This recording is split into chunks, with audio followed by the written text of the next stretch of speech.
Taiwan ने भारत के 1 लाख युवा श्रमिकों को नौकरी देने की पेशकश की है। बता दें कि ताइवान में बेरोजगारी दर अपने न्यूनतम स्तर पर पहुंच गई है। इसे लेकर भारत और ताइवान के बीच समझौता हुआ है। इससे पहले इजराइल ने भी भारतीयों को नौकरी देने की पेशकश की थी, जो कि अभी प्रक्रिया में है। इजराइल के बाद ताइवान ऐसा दूसरा देश बना है जिसने 1 लाख मजदूरों को अपने यहाँ नौकरी देने की पेशकश की है। उम्र दराज होते कई देशों की नज़र भारत के युवा व कुशल श्रमिकों पर है। हाल ही में ताइवान ने भारत के 1 लाख युवा श्रमिकों को नौकरी देने की पेशकश की है। ताइवान में बेरोजगारी दर अपने न्यूनतम स्तर पर पहुंच गई है और मैन्युफैक्चरिंग से लेकर कृषि, स्वास्थ्य और केयर गिवर में भारी संख्या में श्रमिकों की ज़रूरत है। ताइवान के विदेश मंत्रालय के सूत्रों से इस बात की पुष्टि की गई है कि वर्ष 2025 तक ताइवान की 20% से अधिक आबादी 80 साल की हो जाएगी। ताइवान ने भारत के कुशल श्रमिकों को अपने देश के श्रमिकों के बराबर वेतन, इंश्योरेंस, आवास जैसी सुविधाएं देने की पेशकश की है। इजराइल के कंस्ट्रक्शन, नर्सिंग, केयर गिवर, कृषि क्षेत्र में पहले से ही कई हजार भारतीय काम कर रहे हैं। श्रमिकों की आवश्यकता को देखते हुए भारत का 13 देशों के साथ भी समझौता हो चुका है। जल्द ही इस पर कार्य शुरू हो जाएगा।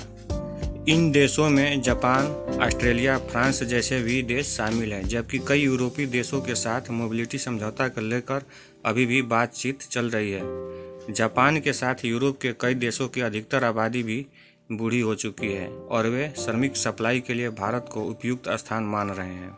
आपको बता दें कि ताइवान में भारतीय श्रमिकों की भर्ती की प्रक्रिया इजराइल की भर्ती प्रक्रिया के साथ ही शुरू होनी थी, लेकिन वहां के श्रम मंत्री सू मिंग चुन ने एक विशेष सत्र से भारतीय प्रवासी श्रमिकों को भर्ती करने की उनकी सरकार की योजना पर अपनी नस्लवादी टिप्पणियों के लिए माफ़ी मांगी है। भारतीय श्रमिकों के खिलाफ नस्लवादी टिप्पणी के कारण ताइवान के लेबर मिनिस्टर की तीखी आलोचना हुई थी। श्रम मंत्री ने एक इंटरव्यू में दोनों देशों के बीच कामगारों के आदान प्रदान पर यह कहकर विवाद खड़ा कर दिया था कि ताइवान भारत के उत्तर पूर्वी से लोगों को भर्ती करेगा क्योंकि उनकी त्वचा का रंग और खाने की आदतें ताइवान से मिलती जुलती है।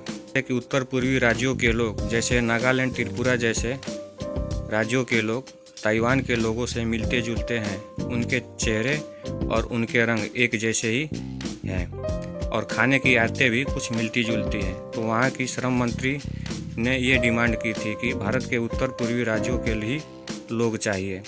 तो उनके इस बयान पे भारत सरकार ने कड़ी नाराजगी जताते हुए भारी विरोध किया था।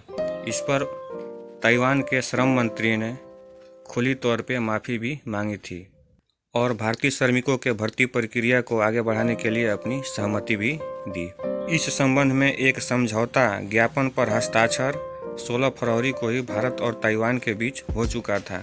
लेकिन आपको पता ही है कि अभी कुछ दिनों पहले ताइवान में एक तीव्र भूकंप आया था, जिससे ताइवान में काफ़ी जान माल और इमारतों का नुकसान भी हुआ था। तो उस वजह से यह मामला थोड़ा धीमा पड़ गया था। ताइवान में नौकरी के लिए भर्ती प्रक्रिया में शामिल होने के लिए अभी तक रजिस्ट्रेशन की प्रक्रिया शुरू नहीं हुई है। जैसे ही रजिस्ट्रेशन की प्रक्रिया शुरू होती है तो आपको अलग से एक वीडियो के माध्यम से बता दिया जाएगा। साथ ही एक अलग से ऐसे वीडियो आपको मिलेंगे जिसमें ताइवान में भारतीय मजदूरों की सैलरी, आवास, ट्रांसपोर्ट, मेडिकल, खाना और लीव के बारे में जानकारियाँ होंगी। तो आज के वीडियो में बस इतना ही। वीडियो अच्छा लगे तो लाइक, शेयर और चैनल को सब्सक्राइब जरूर कर दीजिए।